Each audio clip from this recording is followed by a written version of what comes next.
Hello दोस्तों, welcome my YouTube channel. तो दोस्तों कैसे हैं आप लोग? उम्मीद है शानदार और ज़बरदस्त होंगे और अपनी तैयारी को एक बिल्कुल अच्छे ढंग से कर रहे होंगे। तो आइए दोस्तों, आज हिस्ट्री के कुछ इंपॉर्टेंट क्वेश्चंस को हम लोग कवर करते हैं। जैसे कि आप लोग जानते हैं, ये बिहार पुलिस, एसएससी, जीडी और भी एग्ज़ाम से संबंधित जितनी भी एग्ज़ाम आपकी चल रही है उससे संबंधित आप तैयारी इस वीडियो के माध्यम से कर सकते हैं। तो आइए दोस्तों, पहले क्वेश्चन को हम लोग रीड करते हैं। जैसे कि पहला क्वेश्चन है कि जैन धर्म के 22वें तीर्थकर कौन थे? तो जैन धर्म के 22वें तीर्थकर कौन है दोस्तों? इसका राइट आंसर हो जाएगा जैन धर्म के 22वें तीर्थकर जो थे वो थे ऋषभदेव। जैन धर्म के 22वें तीर्थकर कौन थे? ऋषभदेव। आइए नेक्स्ट क्वेश्चन पे चलते हैं। अगला क्वेश्चन है, महावीर की मृत्यु कब हुई थी?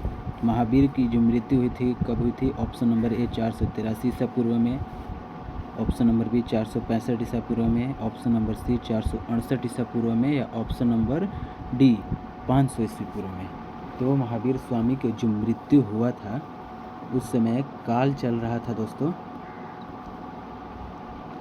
कौन सा काल चल रहा था? तो उस समय काल चल रहा था आपका 468 ईस्वी पूर्व। महावीर की जब मृत्यु हुई थी, महावीर स्वामी की जब मृत्यु हुई थी उस समय 468वां ईस्वी पूर्व काल चल रहा था। नेक्स्ट क्वेश्चन, अगला क्वेश्चन है कि पार्श्वनाथ को ज्ञान की प्राप्ति कहाँ हुई थी? समेध पर्वत पर, कैलाश पर्वत पर, जंगल में, या फिर बोध गया में? तो पार्श्वनाथ को जो ज्ञान की प्राप्ति हुई थी दोस्तों, आप लोग बताएं किस पर्वत पर ज्ञान की प्राप्ति हुई थी पार्श्वनाथ को? तो option number D, question number 3 का सही जवाब क्या हो जाएगा दोस्तों? क्वेश्चन नंबर 3 का सही जवाब हो जाएगा समेध पर्वत पर।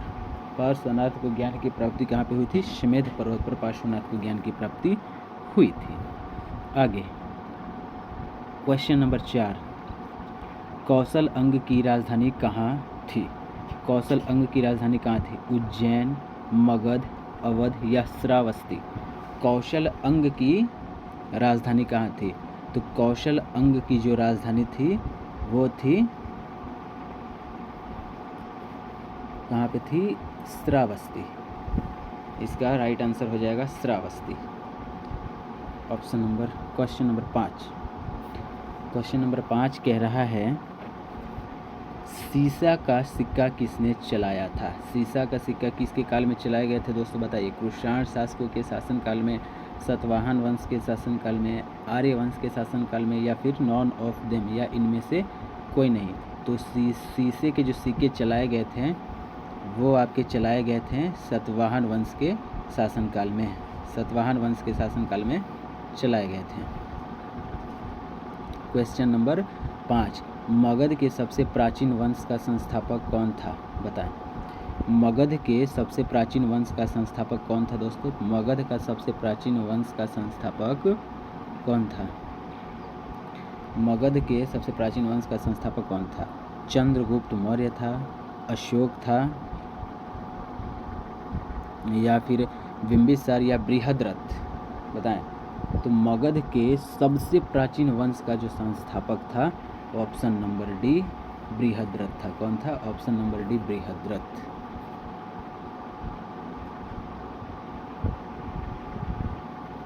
क्वेश्चन नंबर 7,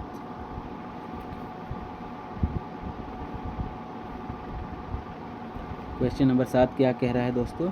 सूर्यसेन की राजधानी कहाँ थी? सूर्यसेन की राजधानी कहाँ थी आप बता दें। सूर्यसेन की जो राजधानी थी वो कहाँ थी?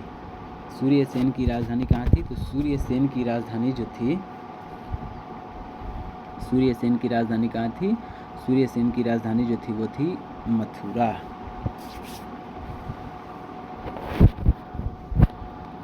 आगे नेक्स्ट क्वेश्चन, एकराट की उपाधि किसने धारण किया था? एकराट की उपाधि किसने धारण किया था? चंद्रगुप्त द्वितीय ने, बृहद्रथ ने, महापद्म नंद ने, या गोपाल ने? इस क्वेश्चन का जवाब आप लोग बताएं दोस्तों। एकराट की उपाधि किसने धारण किया था? तो एकराट की उपाधि जो धारण किया था, चंद्रगुप्त द्वितीय ने कौन सी उपाधि धारण किया था? महाराजा धीराज का उपाधि धारण किया था। चंद्रगुप्त द्वितीय जो थे वो महाराजा धीराज की उपाधि धारण किए थे? महाराजा धीराज की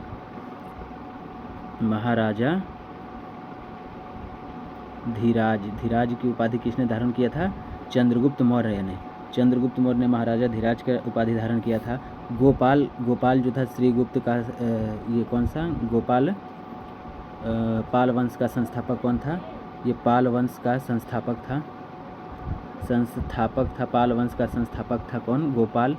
महापद चंद्रगुप्त मौर्य। अब बचा बृहद्रथ जो था वो मौर्य वंश का संस्थापक था। मौर्य वंश का संस्थापक कौन था? बृहद्रथ। तो बचा ऑप्शन नंबर सी और यही अब आपका राइट आंसर हो जाएगा। एकराट की उपाधि किसने धारण किया था? तो एकराट की उपाधि जो धारण किया था वो है महापदम नंद ने धारण किया था। आइए नेक्स्ट क्वेश्चन की ओर चलते हैं। लिखा है भारत का मुक्तिदाता किसे कहा जाता है? ये बहुत इंपॉर्टेंट क्वेश्चन दोस्तों। उम्मीद है कि इस क्वेश्चन का जवाब आप लोग कमेंट बॉक्स में ज़रूर देंगे। हालांकि इस क्वेश्चन को करते हुए हम लोग आगे बढ़ेंगे, लेकिन उम्मीद करूंगा कि आप लोग कमेंट बॉक्स में ज़रूर बताएंगे कि भारत का मुक्तिदाता किसे कहा जाता है। किस सम्राट को मुक्तिदाता कहा जाता है? सम्राट अशोक को कहा जाता है, चंद्रगुप्त मौर्य को कहा जाता है, अकबर महान को कहा जाता है, या फिर घटोत्कच को कहा जाता है? तो इसका राइट आंसर हो जाएगा दोस्तों चंद्रगुप्त मौर्य। चंद्रगुप्त मौर्य जो है इसका राइट आंसर हो जाएगा। मुक्तिदाता इन्हीं को कहा जाता है, चंद्रगुप्त मौर्य को। सिकंदर के घोड़े का क्या नाम था? बताएं, सिकंदर के घोड़े का क्या नाम था? तो चेतक जो था महाराणा प्रताप जी के घोड़े का नाम था। चेतक किसका नाम था? महाराणा प्रताप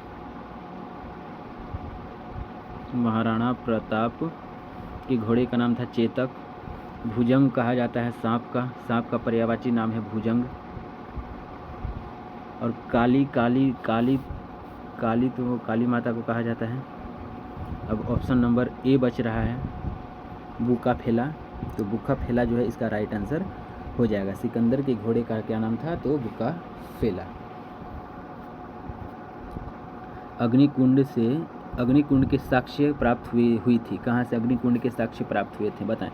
हड़प्पा से, सिंधु से, मेसोपोटामिया से, लोथन से, या फिर कलिबंगा से?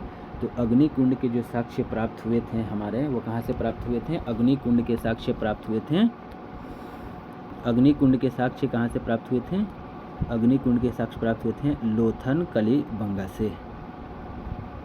दोस्तों उम्मीद है कि आप लोगों को ये वीडियो पसंद आया होगा, और आप लोग इस वीडियो को पसंद कर रहे हैं तो प्लीज़ सब्सक्राइब और लाइक करते चलें, और कमेंट माध्यम से हमें बताएं कि ये सेशंस आपको कैसा लगा। मेसोपोटामिया का अर्थ क्या है? मेसोपोटामिया का अर्थ क्या होता है? मृतकों का टीला, दो नदियों के बीच की भूमि, काली रंग की चूड़ियाँ, या फिर दरार? तो बताए दोस्तों मेसोपोटामिया का अर्थ क्या हो जाता है? देखिए ये क्वेश्चन जो है कंफ्यूज करने वाला क्वेश्चन है, और यहाँ पे आप लोग बहुत ज़्यादा कंफ्यूज होंगे। पढ़िए ध्यान से।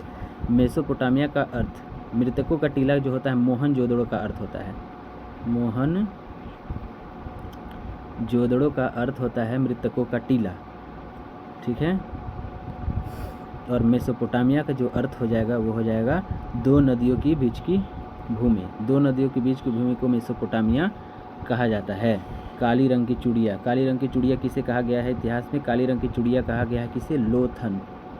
लोथल को कहा गया है। काली रंग की चूड़िया वहीं से प्राप्त होते हैं। दरार एक ऐसे ही आमतौर पर भाषा बोलचाल के लिए यूज़ किया गया है। नेक्स्ट क्वेश्चन, ऋग वैदिक काल में अविवाहित रहने वाली महिलाओं को क्या कहा जाता था? तो ऋग वैदिक काल में अविवाहित रहने वाली महिलाओं को क्या कहा जाता था? बताएं।